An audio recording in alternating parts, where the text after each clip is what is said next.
Love will always be complicated, no matter how many tips you save, no matter how many relationship rules you memorize, no matter how disciplined you try to be.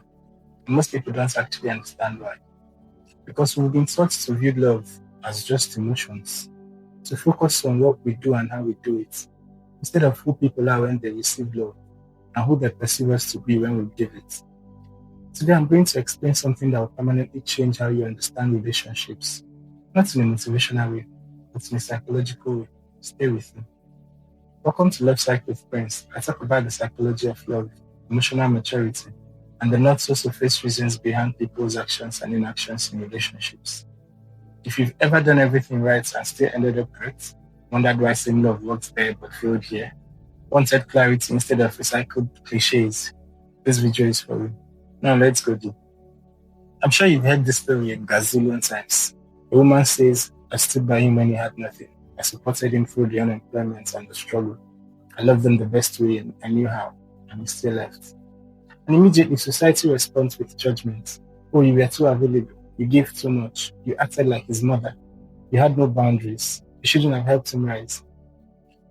But here is what nobody pauses to ask. Why is it that another woman out there did the same things and the man stayed, married her, and treats her like gold?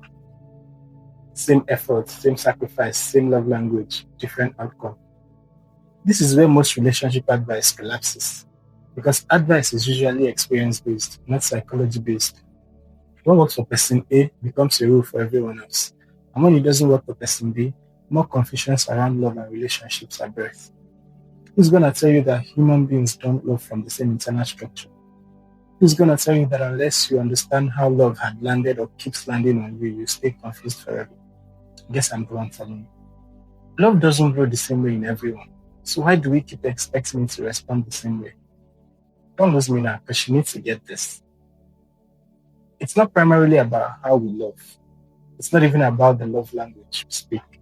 It's about who is receiving the love and how their persona interprets it. Yes, let's switch from there. I created a framework to explain this clearly.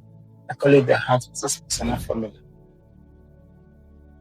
Love first appeals to one of two places in every human being, the heart or the persona. Let's define them. When love happens to your heart, it's natural, instinctive. You don't analyze it, you don't manage it, you don't calculate it, you just feel it. That pull you just can't explain. That's something about them feeling. The butterflies. A heart-based lover tends to forgive faster, try harder, sacrifice without keeping score. This love feels spiritual, pure, deep. But hear me carefully. Purity without discernment still needs protection. Heart love is powerful, but without wisdom, it becomes vulnerable. Persona-based love is different. It's a more logical attachment, intentional, identity-driven. It's shaped by your values, your upbringing, your morals, your fight for religious doctrines, your faith, your emotional maturity, your sense of self, your expectations of what a good woman or a good partner is. This is the love that says, this person aligns with who I am. This person fits the life I want. This person checks my boxes. Persona-based love isn't loveless. It's love that chooses before it feels. And one important thing, a persona is not fixed. It evolves. But at any given moment, it determines how love is received and interpreted. Are you aware love doesn't exist in isolation? It exists in dynamics. And there are 4 major ways the heart and persona mix in real relationships. Somewhere in this 4, you'll find your past, present relationship, and of course, family.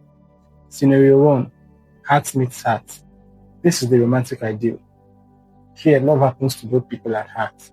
No auditions, no power play, no image management. It wasn't strategic, it wasn't calculated, it just flows. She's not trying to be low maintenance, she's not trying to be alpha. These relationships feel effortless. But for how long though? Here's where they often tell you love is not enough. But I tell you heart love is not enough. Because even here, persona still matters. Scenario 2, persona meets persona. This is your checklist love.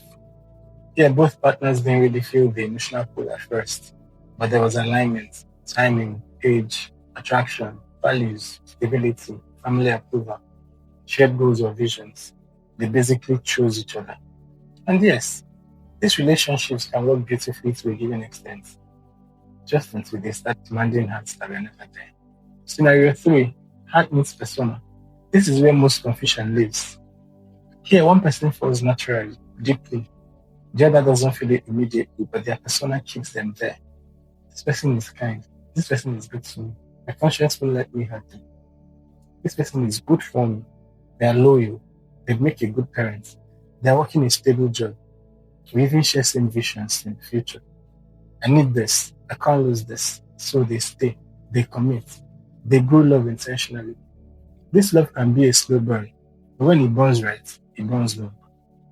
However, this dynamic becomes dangerous when the receiving persona is flawed. Not every persona is built on empathy or gratitude. Some are built on entitlement, emotional immaturity, ego, insecurity, lack of conscience. To such personas, kindness does not spark gratitude, it sparks convenience. Your loyalty does not inspire commitment, it inspires comfort. Your trust is your VIP ticket to betrayal. This is where you feel the woman you mentioned at first, the one who did everything right and still got left. It wasn't simply that she gave too much.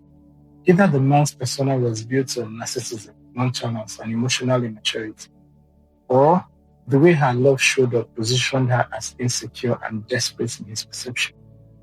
It's never just one persona at play. This is why context matters. You can't love dysfunction out of someone. And empathy may explain behavior, but it never requires endurance of love. Scenario 4. This is the rare one. Here, hearts connect naturally, and their values support that connection. Their personalities honor the love their hearts already feel. This is the one we all want. Not because it's free from struggles, but struggle doesn't threaten the relationship.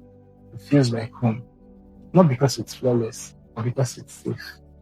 Two hearts in alignment, two personas on the same wavelength. Don't we all wish?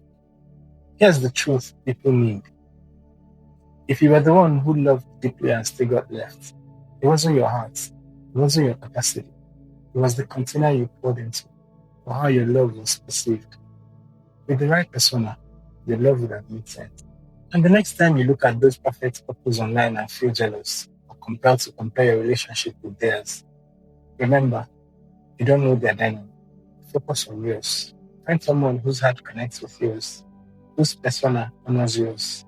If this framework feels uncomfortable, good. It's intentional. Certain truths can be uncomfortable. In the next video, I'll break down Brian, Maya, and Tara, a real psychological case study to give context. If you're here for depth, stay. If you're here for shortcuts, this channel isn't for you. Subscribe if you want to understand it, open this, because we didn't get here just to get.